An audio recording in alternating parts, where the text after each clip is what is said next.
Sveiki, gyvi, mėly bičiuliai. Štai mes su Gustavu vis plaukiojame po jūras, vandenynus.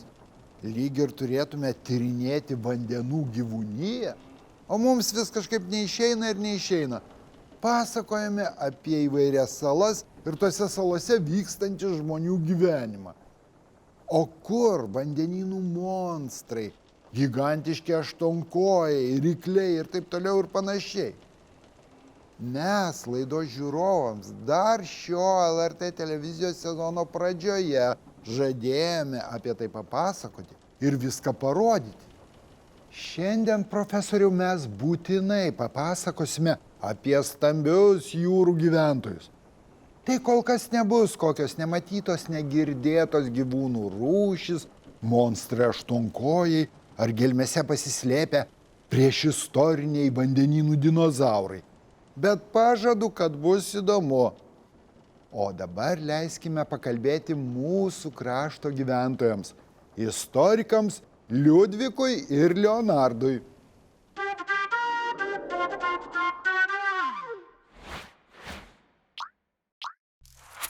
Sveiki, mėly bičiuliai, su jumis ir vėl istorikai. Aš, Liudvikas ir kolega Leonardas. Šiame Gustavo enciklopedijos skyrelyje pasakojame apie svarbiausius Lietuvos miestų, miestelių simbolius, architektūros paminklus ir herbus. Kolega Leonardai, jūs man esate davęs pastabą, kad aš per daug kalbu, o jums dažnai ir kelių žodelių įterpti neleidžiu. Tai gal šiandien jūs ir pradėkite pasakoti apie kokį miestą mes ketinome papasakoti. Brangus Liudai, niekada gyvenime nesu pasiskundęs, kad jūs man neleidžiate kalbėti. Mėly bičiuliai, kolega Liudvikas ima pliaukšti niekus, kai pamiršta tekstą. Štai dabar taip ir atsitiko. Jis nežino, apie kokį miestą turime kalbėti. Ho! Tai bent juokingai jūs man atsikirtote, kolega Leonardai. Iš tiesų aš visai nepamiršau, apie ką šiandien turime kalbėti. Gerai, tuomet pradėsiu. Papasakosiu apie Alytų. Alytus tai didžiausias Dzūkijos miestas, laikomas neformalia šio etnografinio regiono sostinė. Spėjama, kad Alytus yra vandenvardinis vietovardis, mat pro miestą į Nemuną įteka upė Alytupis. Kita versija, miesto vardas galėjo kilti nuo pilies, kuri čia stovėjo 14 amžiuje ir gynė kraštą nuo kryžiuočių antpuolių. Kryžiuočiai pilį vadino Alyten. Gana, kolega Liudvikai, galų gale leiskite ir man šitą pasakyti. Neleidžiate man net 2 žodelių įterpti. Alytus įsikūrė šalia Nemuno. Nuo seno miestas dalyjamas į 2 dalis. Dešiniajame Nemuno krante yra Alytus numeris 1, o kairiajame Alytus numeris 2. Didžioji dabartinio miesto dalis išsidėsčiusi kairiajame upės krante.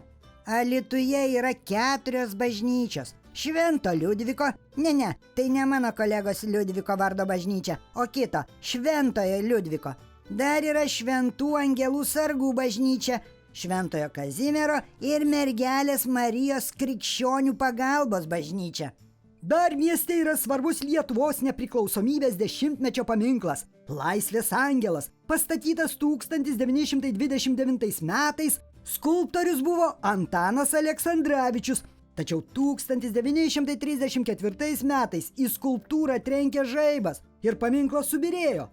1934 metais paminklas buvo atstatytas, bet 1952 metais paminklą vėl sugriovė.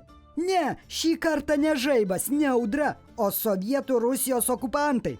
1991 metais skulptorius Jonas Meškelevičius skulptūrą atkūrė, o skulptorius Jonas Blažaitis atkūrė skulptūros bareljefus.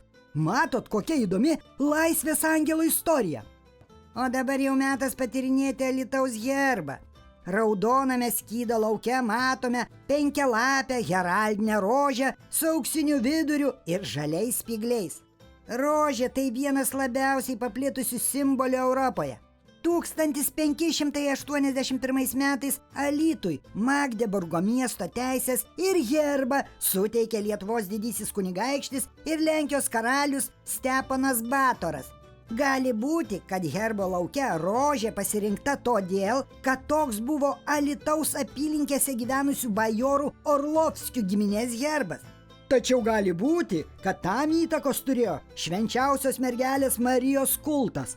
Balta rožė buvo švenčiausios mergelės Marijos atributas, simbolizuojantis nekaltybę, skaistumą, dvasinį grožį. Viduramžiais balta rožė buvo tobulybės, gyvenimo prasmės, džiaugsmo simbolis. Dabartinį Alytaus herbą 1995 metais patvirtino Lietuvos Respublikos prezidentas. Tai šiandien jau viskas. Likite sveiki, susitiksime kitoje Gustavo enciklopedijos laidoje.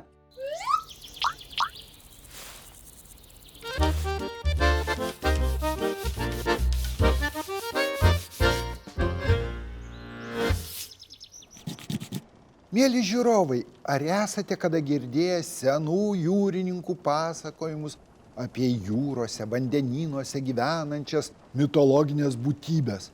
Undines, nimfas, okeanides, pusiau žmonės, pusiau žuvis.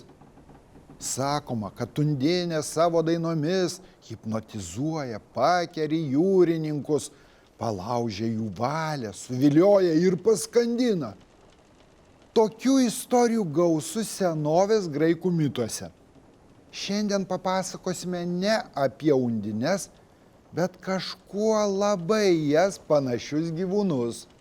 Taip, šie stambus gyvūnai, kaip ir tos mitologinės būtybės, undinės, vandeniai, gyvena, plaukioja, maitinasi jūrose, bet ilsisi ir vaikus veda sausumoje. Tai įvairių rūšių ruoniai. Jų būna ir žmogaus dydžio, o yra ir tikrų milžinų. Pasižiūrėkite pirmąjį mūsų kūrybinės grupės parengtą reportažą apie ruonius, o iškart po jo radijo stotyje Benbenas kažkokią fantastinę istoriją papasakos triušio padabadumo svečias.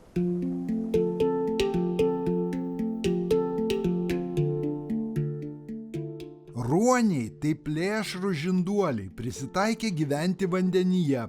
Jie turi pailgą aptakų kūną ir plaukmenų pavidalo galūnes. Ruoniai yra greiti, akrobatiški medžiotojai, gaudantis daugiausiai žuvis ir kalmarus.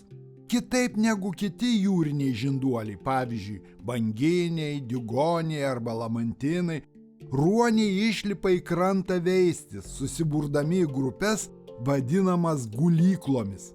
Šie gyvūnai paplitę šaltuose vandenynuose, ypač aplink Arktį ir Antarktį. Yra 3 ruonių šeimos – ausytieji ruoniai, tikrieji ruoniai ir vėpliai. Ausytieji ruoniai tai yra jūrų liūtai ir jūrų lokiai. Sausumoje juda lengviau už tikruosius ruonius, nes gali palenkti užpakalinius plaukmenis į priekį ir vaikščioti visomis 4 galūnėmis. Jūroje jie puikiai plaukioja, vandenyje irdamiesi stipriais priekiniais plaukmenimis. Skirtingai nuo tikrųjų ruonių, ausytieji ruoniai turi matomas išorines ausis. Patinai daug didesni už pateles ir sveria beveik 5 kartus daugiau. Tikrieji ruoniai geriau prisitaikę gyventi vandenyje negu ausytieji. Jie visiškai aptakus, išorinių ausų neturi, kūnas panašus į torpedą, o užpakaliniai plaukmenys negali būti palenkiami į priekį. Jie plaukia suglaudę užpakalinius plaukmenis lyg rankų delnus ir mojuoja jais į šonus. Tikrieji ruoniai nesugeba vaikščioti sausumą, todėl žeme tik čiuožia ant pilvo. 19 tikrųjų ruonių rūšių priklauso grenlandinis bei paprastasis ruonis, jūrų leopardas ir jūrų dramblys. Baltijos jūroje gyvena 3 ruonių rūšys. Gausiausiai mūsų pakrantėje aptinkami pilkieji ruoniai, retesni rytų Atlanto paprastieji ruoniai. Baltijos jūroje jų tėra apie kelis tūkstančius. Daugiausia šių ruonių gyvena kolonijomis vakarinėje Baltijos dalyje, nedidelė dalis rytinėje pakrantėje. Dar yra ir žieduotųjų ruonių, bet tai reti svečiai Baltijos jūroje. Jiems reikalingos ledais apšalusios teritorijos. Ruoniai gali panerti net į 100 metrų gylį ir išbūti po vandeniu apie 20 minučių. Šie gyvūnai turi gerą uoslę, klausą bei jautrius ūsus, kurie tarsi antenos pagauna žuvų sukeliamus vandens virpesius.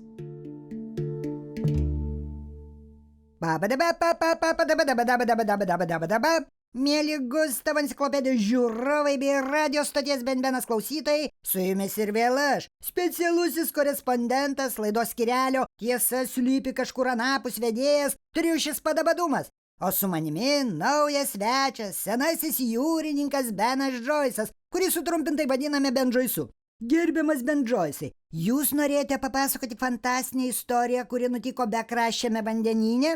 Jūs teisus, Triuši Padabadumai. Aš esu senas jūrininkas, labai daug laiko esu praleidęs jūrose, vandenynuose, todėl nenuostabu, kad dauguma fantastinių istorijų man nutiko būtent šioje planetos teritorijoje.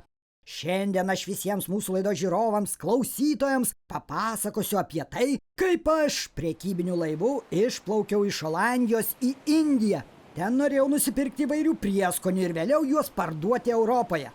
Kažkada prieskoniai iš Azijos šalių Europoje buvo tiesiog aukso vertės. Tiesa, tuo prekybiniu laivu aš plaukiau ne kaip jūrininkų komandos narys, bet kaip keleivis. Sumokėjau laivo kapitonui už vietą kajutėje nemažą sumą pinigų ir visi išplaukėme.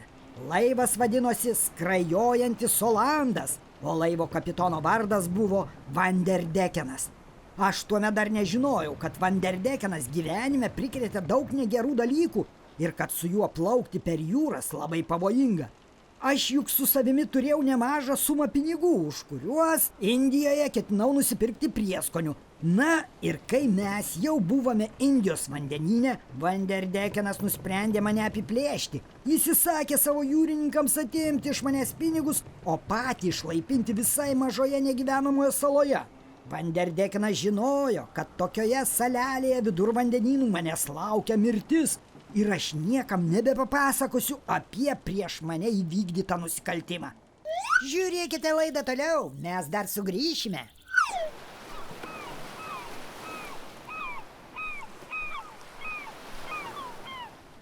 Žinai, Gustavėli, aš pagalvojau, kad žmogui visai neblogai būtų turėti tokių gebėjimų kaip ruoniai, kurie gali plaukioti po vandeniu kaip žuvis.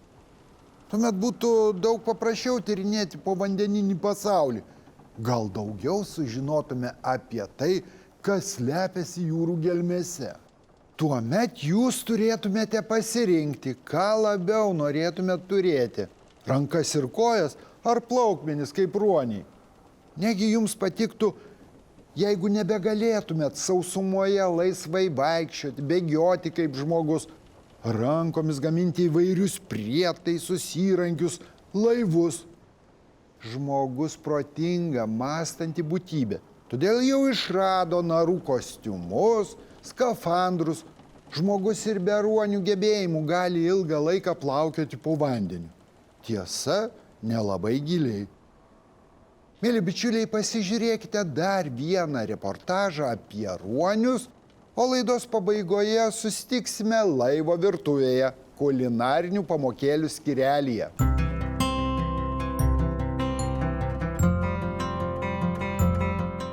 Štai pilkasis ruonis. Šiam suaugusiam gyvūnui per parą suėsti reikia apie 10-20 kg žuvų. Stambiausi Baltijos jūros žinduoliai pilkieji ruoniai gali užaugti iki 2 metrų ilgio. Patelės smulkesnės už patinus sveria nuo 100 iki 180 kg, o patinai net iki 300 kg. Daug stambesni už pilkuosius ruonius yra ausytųjų ruonių šeimai priklausantis jūrų liūtai, kurių yra 5 rūšis.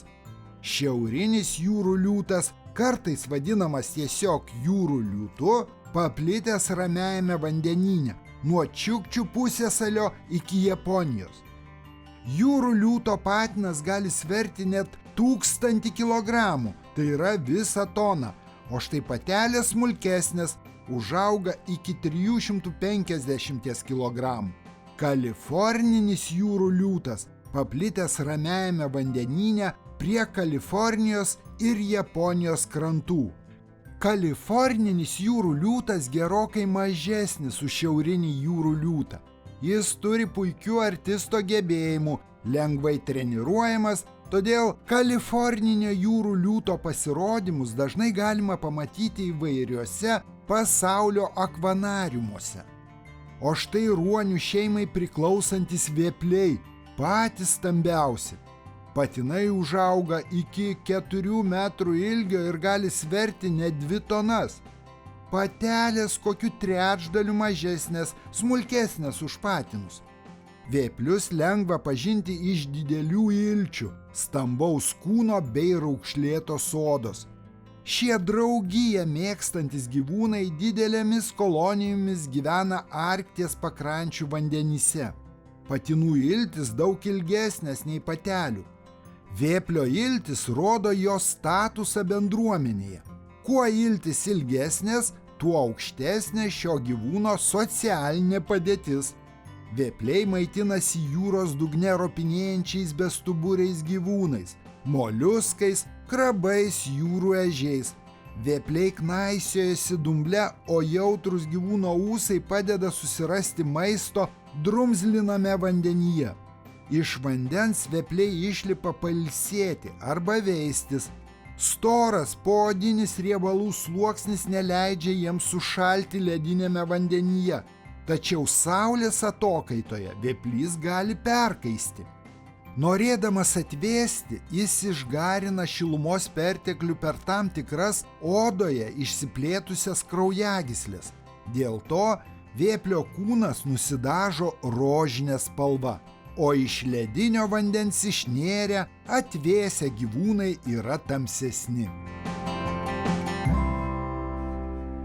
Sveiki sugrįžę į radijo stotį Ben-Benas. Vanderdekinas žinojo, kad tokioje salelėje vidur vandenynų manęs laukia mirtis ir aš niekam nebepapasakosiu apie prieš mane įvykdytą nusikaltimą. Na, likau aš vienas toje salelėje.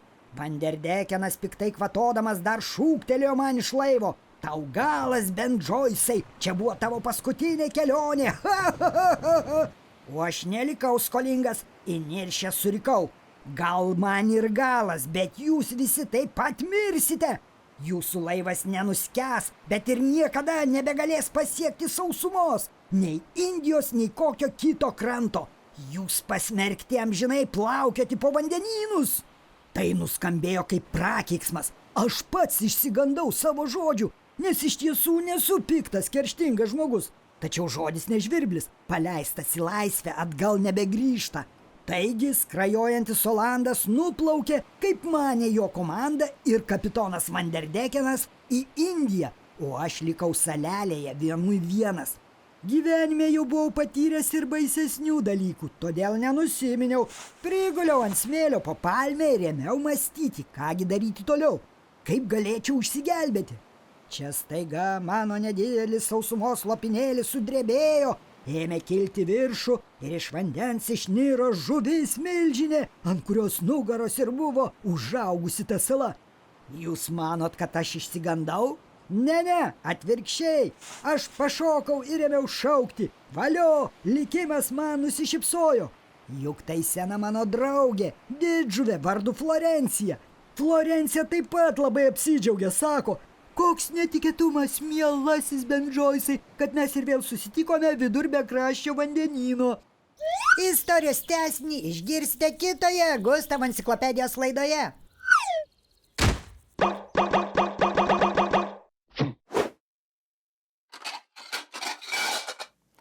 Mėly bičiuliai, šiandien mes pasigaminsime visiems labai gerai žinomą patiekalą, labai gardų patiekaliuką. Keptuvėje išsikepsime keletą žuvelių, jūros lydekų su svogūnais. Žuvis kepsime vienoje keptuvėje, o svogūnus kitoje. Taigi, aš turiu 4 vidutinio dydžio jūros lydekaitės, jau uždarinėtas, nuplautas. Aš jas truputėlį pasūdžiau. Dar reikės 4 nedidelių svogūnų galvelių, šiek tiek miltų ir porą šaukštų pomidorų padažo. Pirmiausia, supjaustysiu svogūnų galveles.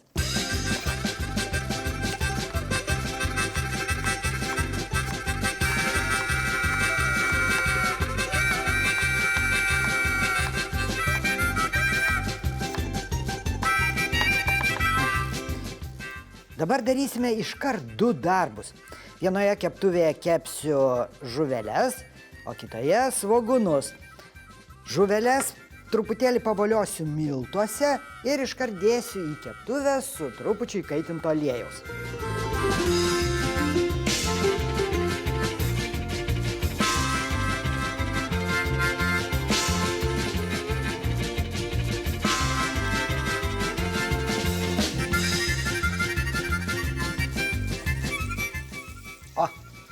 Žuveles ant silpnos ugnelės kepsime, pavartydami iš abiejų pusių. O dabar iš karto į kitą keptuvę su trupučiu įkaitinto aliejaus sudėsiu svogūnus.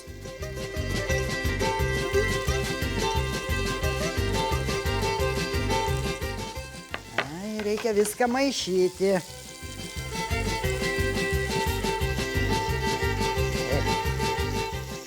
Nepamiršti atversti žuveles.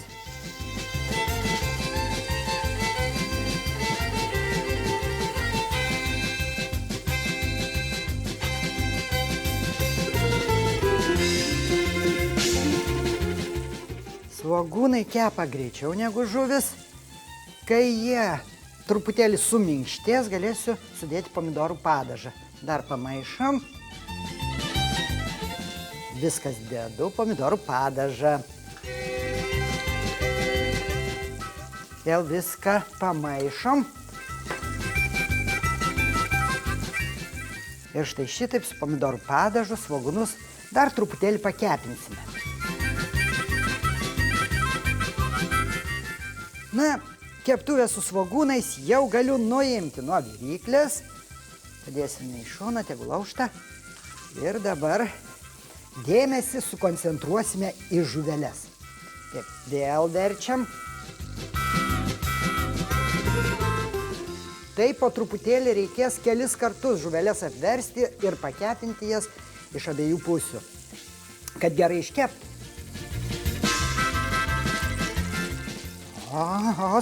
Skrunda, po truputėlį skrunda. Žuvį valgyti labai sveika. Jos mėsytėje yra fosforo, kuris padeda mūsų smegenims geriau dirbti, veikti. Taip. Ir be to, jūros lydeka labai gera žuvis. Joje nėra smulkių kauliukų. Na, matau, kad ir žuvelės jau beveik iškepė. Dar porą minučių ir tuomet galėsime ragauti kartu su svogūnais. Dabar trumpa pertraukėlė. Tai va, mėly bičiuliai, jūros lydekos keptuvėje jau iškepė. Vieną jų įsidėjau savo į atskirą lėkštę. Štai pasižiūrėkite, gražiai paskrūdo, ar ne? Na, o pakepintus svogūnus su pomidorų padažu sudėjau į kitą dubenėlį. Dabar tų pakepintų svogūnų užsidėsiu ant žuvelės ir jau paragausiu.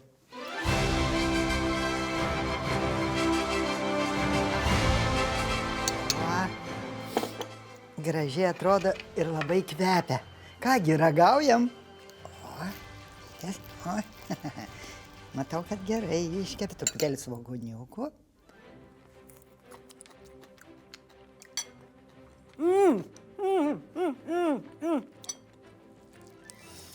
puikiai pavyko. Nuostabaus skonio. Svogoniukai su pomidorų padažu pakepinti.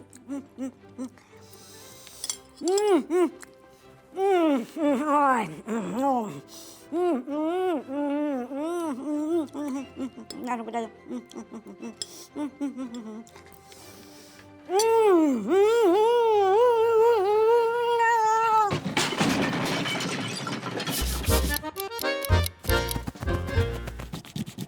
Mėly Gustavo enciklopedijos žiūrovai, ši laida jau baigėsi. Visas programas vaikams bet kada galite pasižiūrėti internete adresu lrt.lt /vaikams. Likite sveiki, susitiksime kitą sekmadienį 10 val. Ryto per LRT televiziją. Iki pasimatymo.